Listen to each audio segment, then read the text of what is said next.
हम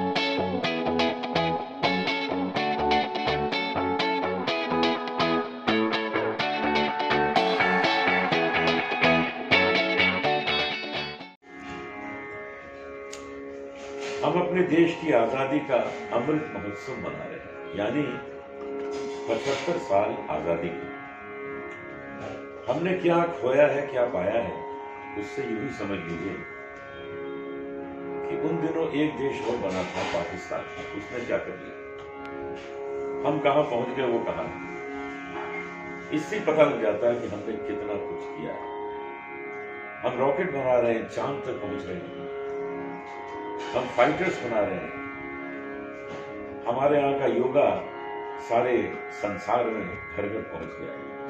तो हम स्पिरिचुअली, फाइनेंशियली, अदर पावर्स, हर तरह से देश की एक बहुत बड़ी ताकत बनते जा रहे हैं और संसार में बहुत जल्दी हमारा देश सबसे ज्यादा ताकतवर और अच्छा देश माना जाएगा। बहुत जल्दी आप देखिए।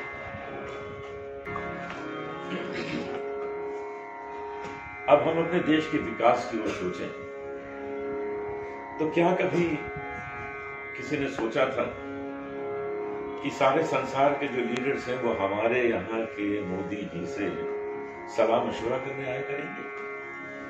किसी देश में कोई प्रॉब्लम होगी वो मोदी जी से बात करेंगे कि हम कैसे इसको सुलझाएं? ये है विकास, ये है सोच का विकास। जब ऐसा विकास होता है तो हर क्षेत्र में विकास होने लगता है। हमारे देश को मोदी जी केवल प्रधानमंत्री नहीं मिले हैं, ये हमें वरदान मिले हैं। ईश्वर ने भेजा है, जैसे ईश्वर ने लता मंगेशकर जी को भेजा कि गाना जो है ऐसे गाया जाता है, ये समझ लो, ऐसे ही मोदी जी को भेजा है कि देश का नेतृत्व ऐसे किया जाता है। तो जब तक हमें यह वरदान प्राप्त है, हम इसका खूब लाभ उठाएं और देश को और प्रगति की ओर ले जाएं। जब से ये नई सरकार आई है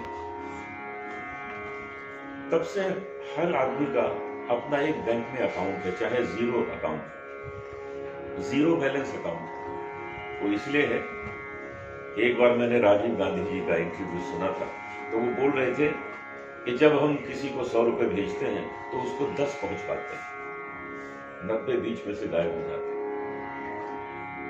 ये अकाउंट इसलिए खोला गया है कि वो पूरे 100 के 100 उसके अकाउंट में पहुंच जाएं। ये कितनी बड़ी बात है, पहले क्यों नहीं हो पाई? लोगों को फ्री इंश्योरेंस मिल रहा है, लोगों को फ्री इलाज मिल रहा है, ये सब पहले क्यों नहीं हो पाया? लोगों को फ्री शिक्षा मिल रही है, कितने लोगों को आसानी से नौकरियां मिलना शुरू हो गई, ये क्यों हो रहा है? क्योंकि ये देश प्रगति के मार्ग पर है। विकास अगर शहरों तक है तो ये करोड़ों टॉयलेट कैसे बन गए गांव में? लोग तो जंगल में जाया करते थे, आज घर में ही है। इससे बीमारी कम होती है, इससे समय बचता है, लोग काम ज्यादा करते हैं और अपने को सुरक्षित महसूस करते हैं। महिलाओं की स्थिति की बात करें तो इससे बड़ी बात क्या होगी कि आज हमारी राष्ट्रपति जो है वो एक महिला है और वो आदिवासी है। तो आदिवासियों को ऐसी जगह पहुंचाना ये इस सरकार का ही काम है। ये बहुत बड़ी बात है। देश कमाल की प्रगति के रास्ते पर। सिनेमा मनोरंजन का माध्यम है, वहां ऐसी ही चीजें बनेंगी जो लोगों का मनोरंजन कर सके। आज यंगस्टर्स हैं, यंग जनरेशन है, वो बहुत ज्यादा गहराई वाली फिल्में नहीं पसंद करती है, समझ में नहीं पाती। तो अब तो फिल्में आएंगी दबंग, यही चलेंगी, मुन्नी को बदनाम होना ही पड़ेगा। लेकिन सच ये है कि जिस तरह से हमारे देश में संख्या है यंगस्टर्स की, तो ये देश तरक्की करेगा ही करेगा। हमारे यहाँ मैक्सिमम परसेंटेज जो है वो यंग जनरेशन की है, जो देश को आगे ले जाएंगे। छोटे छोटे बच्चे ऐसे सेल फोन से खेलते हैं, मुझे तो समझ नहीं आता ये लोग क्या कर रहे हैं। जितनी उनको समझ है इलेक्ट्रॉनिक्स की, बड़ों को नहीं है। तो ये आगे चल के देश को कहां ले जाएंगे, आप जरा सोचिए। देशभक्ति का जज्बा सबके मन में जागना चाहिए। हर घर तिरंगा का अर्थ है कि जब आप तिरंगा हाथ में लेते हैं तो आप भारत माता का सम्मान करते हैं, आपके मन में देशभक्ति जागृत होने लगती है। मैंने एक नहीं 2 तिरंगा लगाए घर, क्योंकि मेरा घर 2 फ्लोर का है, तो दोनों फ्लोर पे एक एक तिरंगा मैंने लगाया। और मैं चाहता हूं कि हर एक व्यक्ति तिरंगा लगाए और उसके मन में पहले से ज्यादा देशभक्ति हो जाए।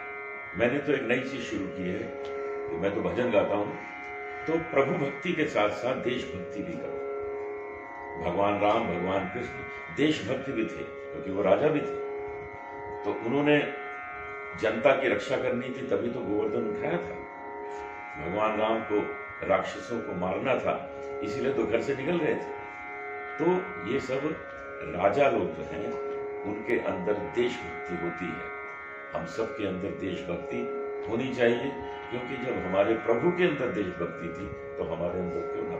तो देशभक्ति, प्रभु भक्ति दोनों साथ साथ चलनी चाहिए। मैं इस तरह मना रहा हूं कि मैं अपने स्टूडेंट्स को कोई ना कोई देशभक्ति गीत गाने के लिए प्रेरित करता हूं कि वो लोग जहां भी जाएं अपने कार्यक्रमों में देशभक्ति गीत जरूर गाएं। मैं भी गाता हूं, और इससे हम सबके अंदर और जो श्रोतागण हैं उनके अंदर देशभक्ति की भावना बढ़ती है।